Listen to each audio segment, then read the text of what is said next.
Сәлеметсіздер ме? Қазақ тілі мен әдебиет сабағына қош келдіңіздер. Алдымен менің каналыма тіркеліп, лайк басып, комментарий жазуды ұмытпаңыздар. Бүгінгі біздің сабағымыздың тақырыбы ұлттық кітапхана. Сабақтың мақсаты күнделікті тұрмыстық тақырыптарға байланысты жаңа сөздер мен тірек сөздердің мағынасын түсіну, болымды болымсыз етістіктерді ауызша және жазба жұмыстарда орынды қолдану. Сонымен біз ең алдымен жаңа сөздермен таныс болайық.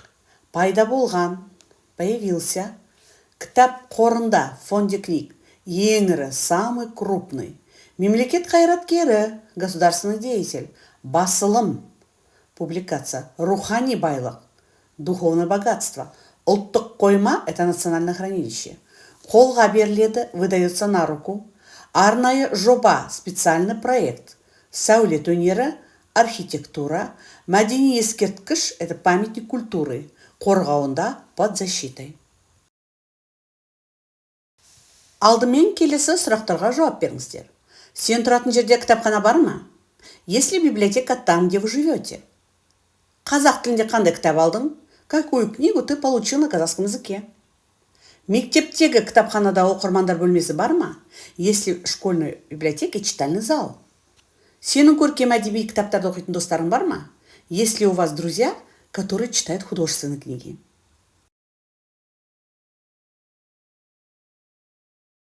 Жарайсыздар. Олай болса, ықтимал сұрақтармен салыстырып көріңіздер. Алдыңғы сабақта біз болымды және болымсыз етістік туралы айтқанбыз. Бүгін болымсыз етістікке тоқталайық. Болымсыз етістік іс-әрекеттің орындалмағанын, іске аспауын көрсетеді. На том уроке мы начали с вами тему об отрицательной и положительной форме глагола. Сегодня мы с вами рассмотрим отрицательную форму глагола. То есть отрицательный глагол показывает, что действие не совершается, то есть не происходит. Болымсыз етістік екі түрлі жолмен жасалады. Бірінші негізгі және туынды түбір етістікке ма, ме, ба, бе, па, пе жұрнақтары жалғану арқылы. То есть в казахском языке форма отрицания образуется путем присоединения глаголом суффиксов отрицания ма, ме, ба, бе, па, пе. Мысалы, жақындама, жүгірме. То есть жақындама, не подходи, жүгірме, не бегай. Ған, ген, хан, кен формалы есімшеге жоқ сөздің тіркесу арқылы. То есть путем прибавления к суффиксам ган, ген, хан, кен слово отрицание жоқ. То есть в образовании отрицательной формы глагола принимают участие слова жоқ и емес. То есть они, как правило, всегда стоят в конце предложений и принимают личное окончание глагола. Мысалы, айтқан жоқ, не говорил. Келген жоқ, не приходил. Барған жоқ, не ходил и так далее. Здесь я хочу вам напомнить, что между емес и жоқ имеется различие. Емес имеет значение более категоричного и полного отрицания, чем жоқ. Например, смотрите, мен хан шатырда болған жоқпын. Я не был в хан шатыре. А если я скажу, мен хан шатырда болған емеспін, то я никогда не был в хан шатыре. Келесі оқылым жазылым тақырыбына тапсырмасына көшейік. Болымды етістіктерге жоқ сөзін тіркестіріп, болымсыз етістікке айналдыр. Здесь перед вами положительные формы глагола. При помощи прибавления от слова отрицания «жоқ» нам надо сделать отрицательную форму глагола.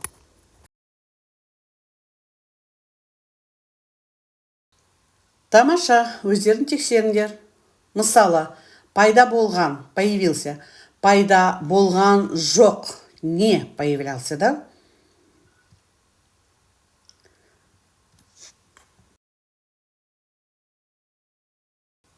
Тыңдалым оқылым тапсырмасында мәтінді оқып, мәтіннен етістіктерді тауып, Болымды, болымсыз етістіктерді анықта. То есть читаем текст, затем определим положительно-отрицательную формы глагола. Ең бірінші кітапханалар қашан пайда болған? Ең бірінші кітапхана осыдан 8000 жыл бұрын пайда болған. Ежелгі мысырлықтар папирус қағаздарға жазған. Қазақстанда ең бірінші кітапхана 1883 жылы Семейде ашылған. Кітап қорында 260 том кітап болған. Қазақстан Республикасындағы ең ірі кітапхана ұлттық кітапхана. Ол Алматы қаласында орналасқан. Кітапхана 1931 жылы ашылған. Кітапхананың алғашқы директоры мемлекет қайраткері Ораз Жандосов. Ораз Жандосов кітапханаға Қазақстан туралы қазақ тіліндегі басылымдарды жинаған. Кітапхана рухани байлықты сақтаушы ұлттық кітап қоймасы. Кітапханаға 1991 жылы ұлттық кітапхана деген ат берілді. Кітапханаға бір жылда 1 миллионнан астам оқырман келеді. 2 миллиондай кітап қолға беріледі. Ұлттық кітапханада 14 оқу залы жұмыс істейді. Қазақстан Республикасының ұлттық кітапханасы әлемдегі ірі кітапханалардың бірі. Ұлттық кітапхананың ғимараты 1971 жылы арнайы жобамен салынған. Ол Алматы қаласындағы отандық сәулет өнерінің туындысы. Кітапхана Қазақстандағы тарихи, мәдени ескерткіштердің бірі. Ұлттық кітапхана мемлекеттің қорғауында. Енді сіздерге сұрақ. Сен қандай кітапханаларды білесің? Төртінші тапсырмада етістіктің түбіріне қан кен жұрнақтарымен жоқ сөзін тіркестіріп, болымсыз етістікке айналдыр. То есть к корню глагола добавьте суффиксы кен, кен и слово отрицание жоқ. Таким образом, положительные глаголы преобразуйте в отрицательные.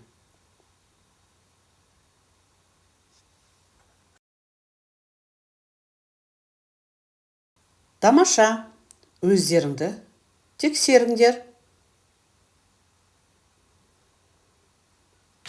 Келесі 5-ші жазылым тапсырмасында етістіктерге түйіс жұрнақтарды жалғап, болымсыз етістікке айналдыр. То есть глаголом добавьте нужные окончания и преобразуйте в отрицательную форму глагола.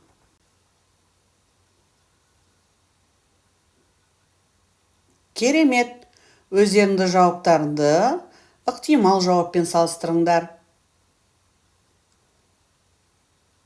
6-шы тапсырмада кестедегі ақпараттың мәтінге сәйкестігін тексер. В следующем задании проверьте, соответствует ли информация в таблице тексту.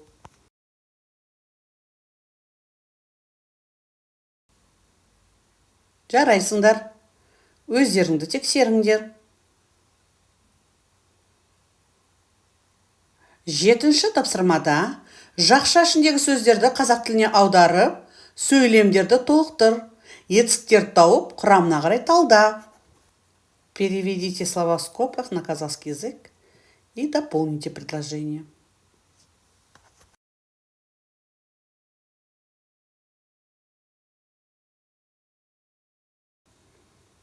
Өздеріңді тексеріңдер.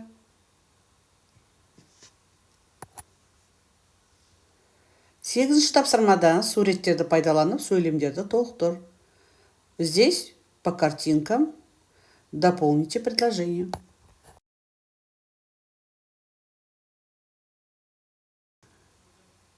Жарайсыңдар. Өздеріңді тексеріңдер.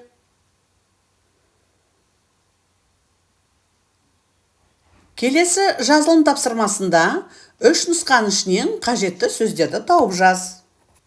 Здесь найдите и запишите нужные слова из 3 вариантов.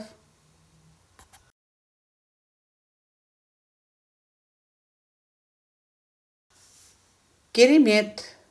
Өздеріңді тексеріңдер. Соңғы 10-шы тапсырмада мәтін бойынша сұрақ құрастырып диалог құрыңдар. По тексту составьте диалог.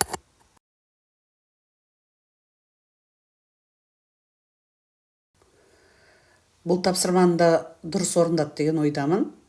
Өздеріңді тексеріңдер.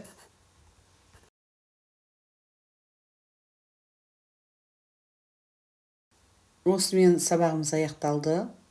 Сау болыңыздар. Назарларыңызға рахмет.